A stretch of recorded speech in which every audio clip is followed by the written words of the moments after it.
It was taken in 1882, somewhere in the American South. A black family, formal, dignified, dressed in their finest clothes, poses inside a photography studio.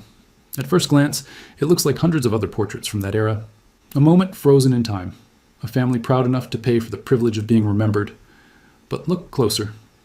One member of this family, a young girl standing at the edge of the frame, has something in her eyes that no one noticed for over 140 years.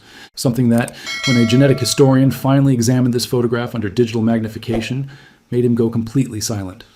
Because what he found wasn't just a physical trait.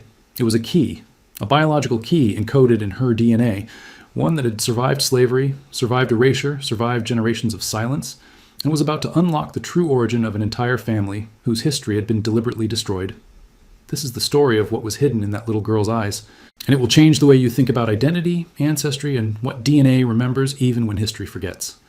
Before we begin, if stories like this move you, if you believe forgotten histories deserve to be told, subscribe to this channel and leave a like. It takes 2 seconds and it means everything. Now let's go back to 1882. Dr. James Okafor had spent 15 years reconstructing lost genealogies. His office at Howard University in Washington, D.C. was lined with framed photographs. Not his own family, but strangers. People whose names had been erased, whose stories had been swallowed by history. Each framed image on his wall represented a case he had solved, a life reclaimed. The morning Diane walked in, it was raining. She was in her early 50s, dressed in a gray coat, and she carried a flat cardboard envelope the way people carry something irreplaceable, close to her chest, both arms around it, as if protecting it from the weather outside. "My grandmother left it to me," she said, setting it carefully on his desk. "And her grandmother left it to her. Nobody knows who these people are. Not their names, not where they came from, nothing." James opened the envelope slowly. Inside was a photograph, approximately 8 by 10 inches, mounted on a thick cardboard backing. A cabinet card, the standard portrait format of the 1880s. It was in remarkable condition. The edges were browned and slightly warped, but the image itself was sharp and clear. A family of 7 stood inside what appeared to be a photography studio. The backdrop behind them was painted to suggest a garden, a common affectation of the era. The father stood at the center, tall and broad-shouldered, wearing a dark suit and a tie. His expression was composed, almost severe, the way many people looked in photographs from that period because long exposure times required stillness. Beside him, a woman, the mother presumably, sat in a wooden chair, dressed in a high-collared blouse, her hands folded in her lap. Around them, 5 children were arranged with careful deliberation. 2 older boys standing on the left, 2 younger girls seated on a low bench in the front, and 1 girl, the youngest, perhaps 7 or 8 years old, standing slightly apart at the far right of the frame. At the bottom of the cardboard backing, in faded ink, someone had written a date, October 14th, 1882. There was no name, no location, no studio stamp on the reverse, only a faint rectangular ghost where one had once been, carefully scraped away.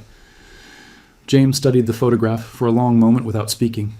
Then he picked up the magnifying glass from his desk. "Has anyone ever looked at this closely?" he asked. Diane shook her head. "Not really. We always assumed it was just a portrait." James brought the glass to the image, and that was when something stopped him cold. He almost missed it. The magnifying glass had moved across the photograph the way it always did, methodically, left to right, top to bottom, cataloging details, searching for context clues, the style of clothing, the furniture in the studio, the quality of the photographic paper. These were the tools of James's trade, the small forensic markers that helped him date and place an image with precision. He had already noted several things. The high-collared suits on the boys suggested the early 1880s rather than the 1870s. The painted garden backdrop was consistent with studio practices in the American South during the Reconstruction era. The quality of the paper and the mounting card suggested a photographer with some professional standing. Not a frontier amateur, but someone with access to decent equipment and chemical supplies. Whoever this family was, they had made a deliberate choice to be photographed by someone good.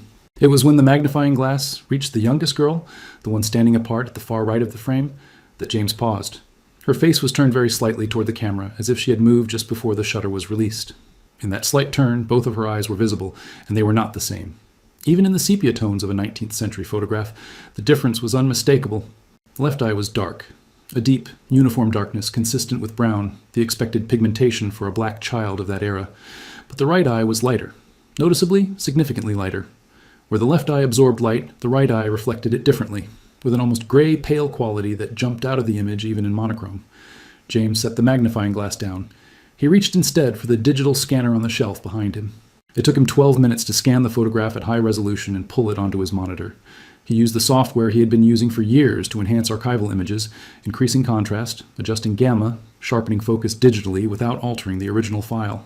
When the enhanced image filled the screen and he zoomed in on the girl's face, he leaned back in his chair and was quiet for a very long time.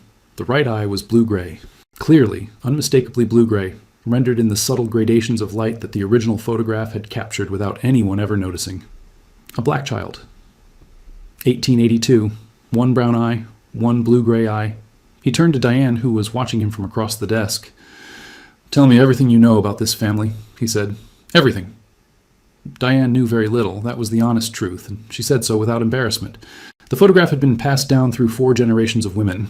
Grandmother to daughter, daughter to granddaughter, always with the same vague instruction. Keep this, it matters. But no one had ever been able to say why. No names had survived alongside it. No letters, no documents, no oral history specific enough to be useful. "My great-great-grandmother received it from someone she called the old woman," Diane said. "That's all I know. The old woman gave it to her before she died and told her not to lose it." James nodded slowly, still staring at the screen. He typed quickly and pulled up a medical reference database he had bookmarked years ago. Not something a genealogist typically consulted, but James had learned long ago that genetics and history were not separate disciplines. They were the same story told in different languages. Waardenburg syndrome, type 2A, autosomal dominant inheritance pattern. He read the entry the way a detective reads a case file, looking for the specific, the actionable, the visible. Waardenburg syndrome is a genetic condition affecting pigmentation of the hair, skin, and eyes. The most visually distinctive features include heterochromia iridis, irises of 2 different colors or 1 iris with 2 colors, and a white forelock, a patch of white or silver hair at the front of the scalp. It is caused by mutations in several genes, most commonly PAX3, MITF, or EDNRB, all of which affect the development and migration of melanocytes, the cells responsible for pigmentation. James underlined the phrase autosomal dominant in his mind. It meant that the mutation only needed to be inherited from one parent to express itself. And it meant, crucially, that in a family line where the mutation existed, it would appear again and again, generation after generation, in roughly half of all children. If the little girl in the 1882 photograph had Waardenburg syndrome, she had inherited it from one of her parents, and one of her parents had inherited it from one of their parents, and so on, an unbroken biological thread running backward through time. He turned back to the enhanced image on the screen. The girl's right eye, pale and luminous against her dark face, looked back at him across 140 years. "This child," he said carefully, "has a genetic condition called Waardenburg syndrome. It's hereditary, dominant. It doesn't skip generations the way some conditions do." Diane leaned forward. "What does that mean?" "It means," James said, "that this didn't start with her." James spent the rest of that afternoon in the digital archive. He scanned every millimeter of the photograph again, this time looking not at the girl's eyes, but at the other faces in the frame, searching for the thread. The 2 older boys showed nothing obvious. Their eyes in the enhanced image appeared uniformly dark. The mother's face was partially turned, her right eye obscured by a shadow that the original photographer had apparently not bothered to correct, a compositional oversight that had survived 140 years. The father's gaze was direct and steady, his eyes dark and symmetrical. Then James looked at the second girl, the one seated on the bench, slightly older than the child with the heterochromia, perhaps 10 or 11. He had not paid her much attention before. She sat with her hands in her lap, her face fully toward the camera, her expression serious in the way of all children who had been told to hold still. Her eyes were dark, both of them, uniformly dark, no heterochromia. But at the top of her head, just above her left temple, partially hidden by the careful arrangement of her hair, there was a section that the digital enhancement now made impossible to ignore. A patch, perhaps 2 inches wide, where the hair was strikingly lighter than the rest. Not gray, not simply lighter. White, bright, flat white, the way a white forelock appears in old photographs. A small flag of absent pigmentation flying at the edge of an otherwise dark hairline. James sat very still.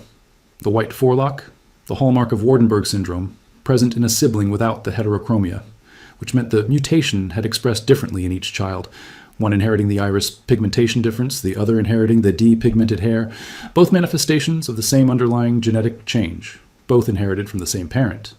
He looked at the father again, then the mother, whose face was partially shadowed. He reached for his phone and called his colleague at the genetics department, a woman named Dr. Patricia Ewan, who had worked with him on 3 previous ancestry reconstruction cases. "Patricia," he said when she answered, "I need you to look at something tomorrow morning. A photograph, 1882. Well, what am I looking for? Wardenberg markers in 2 siblings, one with heterochromia, one with a white forelock. He paused. And I need you to tell me which parent it came from. Because one of those parents in the photograph has a shadow over their face, and I think that shadow is hiding something. There was a silence on the line. I'll be there at 8, Patricia said. Dr. Patricia Ewan arrived at James's office with coffee and a hard drive. She was the kind of person who prepared before she asked questions, and by the time she sat down across from him, she had already pulled up 3 medical journals on Wardenberg syndrome type 2 on her laptop. She studied the enhanced photograph on James's screen without speaking for several minutes. She zoomed in on the girl with the heterochromia, then on the older sister with the white forelock, then on the mother's partially shadowed face. She tilted her head slightly, the way she always did when she was thinking. The shadow isn't hiding the eyes, she said finally. It's hiding the hair. She was right.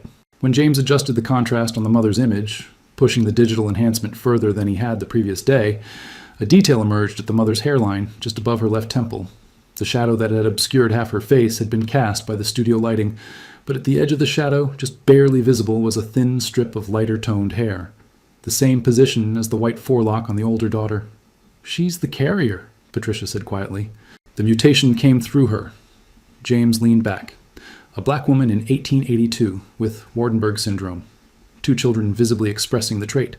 A photograph with no name, no location, no studio marking. The next step was clear. The Freedmen's Bureau records. After the Civil War, the Bureau of Refugees, Freedmen, and Abandoned Lands, commonly known as the Freedmen's Bureau, had attempted to document the lives of formerly enslaved people across the South. The records were incomplete, imperfect, often distorted by the prejudices of the agents who created them, but they were the closest thing to a census that existed for Black Americans in the years immediately following emancipation. James had a subscription to the digitized Freedmen's Bureau database, a project completed only a few years earlier, after decades of painstaking indexing by genealogists and volunteers. He searched by physical description, which the Bureau records sometimes included, looking for any notation of unusual eye pigmentation. The search took most of the morning. At 11:47, a record appeared on his screen. A labor contract, dated 1866, from a district in South Carolina. The contracting party was listed as a woman. Her first name was given as Eliza. Beside her name, in the careful handwriting of the Bureau agent, was a parenthetical notation. 1 eye brown, 1 eye gray-blue. Distinctive. James's hands went still on the keyboard. Eliza. The name sat on the screen like a stone dropped into still water. James stared at it for a long time before reaching for his notepad. The labor contract from the Freedmen's Bureau listed her age as approximately 35 years old in 1866, which would have made her born around 1831. It listed no surname. Formerly enslaved people were frequently recorded without one in official documents from that period, or with the surname of a former enslaver that they had already discarded. It listed no place of origin. It listed only her name, her approximate age, the district in South Carolina where she was contracting her labor, and that single physical notation that had survived because a Bureau agent, for reasons James would never know, had thought it worth writing down. 1 eye brown, 1 eye gray-blue, distinctive. He had a name. He had a rough birth year. He had a geographic location. And he had a genetic marker that functioned in this moment as a kind of fingerprint, a biological annotation written into her body that no document could erase. The next archive was harder. Slave manifests, the shipping documents used to record the transport of enslaved people along domestic slave trade routes, were among the most revealing and most brutal documents in American history. They listed enslaved people like cargo, name, age, height, physical description, and the name of the person who claimed ownership. They were created not out of any concern for the humanity of the people they listed, but because transporting enslaved people across state lines required legal documentation. James searched the digitized collections held by the National Archives and several university libraries. He searched for records from South Carolina, cross-referencing with the rough birth window he had for Eliza. He searched through manifests from the 1830s, 1840s, and 1850s, the decades during which Eliza would have been a child, then a young woman. On the second day, he found a manifest from 1849, a coastal shipping record from Charleston, South Carolina. Among the listed individuals was a girl, age approximately 18, first name Eliza. Beside her description, the agent who had prepared the manifest had written 2 words that confirmed everything. Eyes, different. James read those 2 words several times. Eyes, different. In the brutal, transactional language of a slave manifest, a human being's most distinctive feature, the genetic inheritance she carried from her ancestors, had been recorded as a curiosity, a note in a ledger. 2 words that had waited 175 years to mean something. He picked up his phone and called Diane. "I found her," he said. Her name was Eliza, and I know where she came from. Diane was at his office within the hour. She sat across from him with her coat still on, her hands clasped on the desk, listening without interrupting, as James walked her through everything. The Freedmen's Bureau record, the labor contract, the slave manifest from Charleston. He showed her each document on screen, reading the relevant passages aloud, watching her face as the pieces assembled themselves into something coherent. When he finished, she was quiet for a moment. "Eliza," she said, as if testing the weight of it. That was her name. That's what the records suggest. The physical description matches. The heterochromia, the notation in the labor contract, the timing. It's the same woman. With a high degree of confidence, she is the mother in this photograph. Diane nodded slowly. Then she said, "Where did she come from? Before Charleston? Before South Carolina?" That was the question James had been waiting for, and it was the question he could not answer from documents alone. He had already contacted a genetic genealogy laboratory, one that specialized in ancestral DNA reconstruction using historical family photographs as a starting point. The technology was relatively recent and still imperfect, but it had been used successfully in several high-profile ancestry cases in the preceding years. By analyzing the visible phenotypic markers in archival photographs, skin tone, eye color, facial morphology, in combination with genetic databases of known Waardenburg syndrome mutations, it was possible to narrow the geographic and ethnic origin of a mutation with meaningful precision. But there was another avenue, Diane herself. If she was a descendant of the family in the photograph, and the chain of custody of the photograph through 4 generations of women made that overwhelmingly likely, then her own DNA carried the answer. "Have you ever done a genetic ancestry test?" James asked. "No." She paused. "Should I?" "I think you should, but not one of the commercial ones.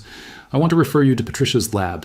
They can run a full mitochondrial DNA sequence that traces your maternal line directly, mother to mother to mother, as far back as the data can reach." Diane agreed without hesitation. The test took 11 days. When Patricia called James with the preliminary results, her voice had a quality he recognized. The careful, restrained excitement of a scientist who has found something significant and is not yet ready to say how significant. "The mitochondrial haplogroup," Patricia said, "is L3, specifically a subclade that the database associates with a very narrow geographic corridor." She paused. "West Africa, Sierra Leone, and James, the Waardenburg mutation in this lineage matches a variant that's been documented in exactly one population group in the existing literature. The population group was the Mende.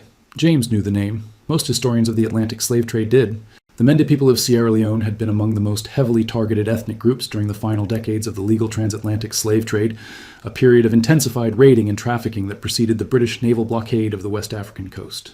Their cultural identity, their language, their social structures had been among the most violently disrupted by the trade. They were also, as Patricia's database search confirmed, the only documented population in West Africa in which the specific PX3 gene mutation associated with Eliza's form of Waardenburg syndrome had been recorded in more than one individual. James spent 2 days reading everything he could find about the Mende, their communities, their history of resistance, their presence in the documented records of the transatlantic slave trade.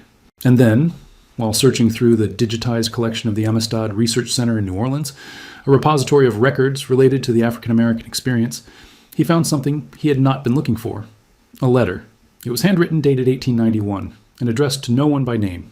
The writer identified herself only as a woman who was once called by another name. The letter was written in careful, deliberate English, the English of someone who had learned the language as an adult, in a country that was not their own.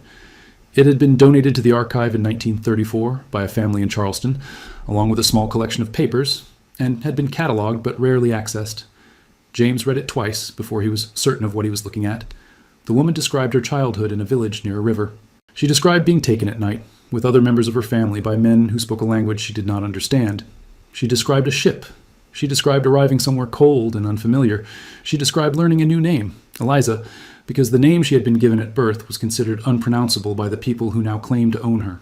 And near the end of the letter, in a passage that made James set down his coffee cup and sit very still, she wrote, "My mother had eyes that did not match, one dark as river mud, one pale as morning sky.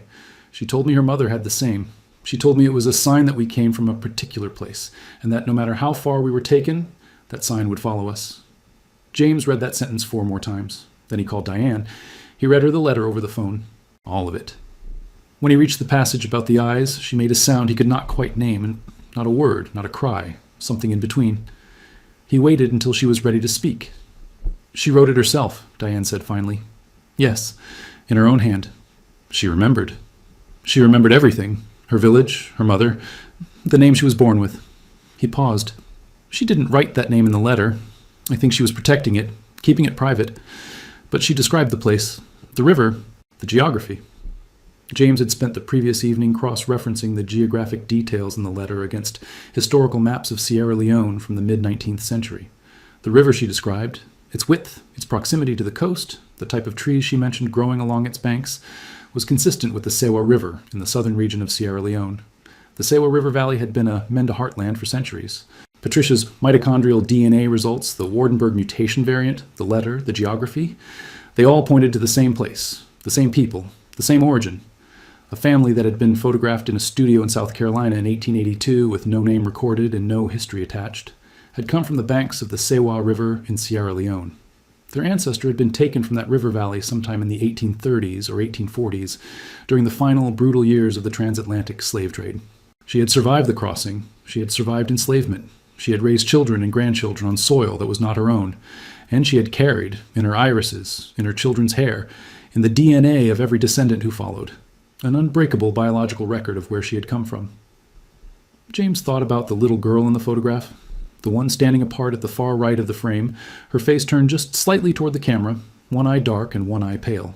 A 7-year-old child in 1882 who had no way of knowing that the thing that made her different was also the thing that would one day lead a historian 140 years into the future to the name of her great-grandmother's river.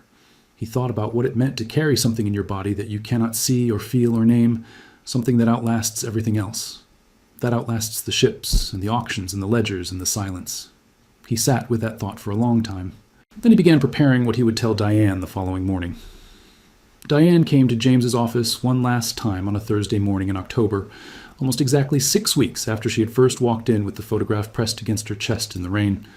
She sat across from him at the same desk. The photograph was there between them, still in its cardboard envelope, still in the careful condition in which 4 generations of women had kept it. James laid everything out in order. The Freedmen's Bureau record, the labor contract, Patricia's DNA analysis, the letter from the Amistad Research Center, the historical maps, the Mende people of the Sewa River Valley in Sierra Leone.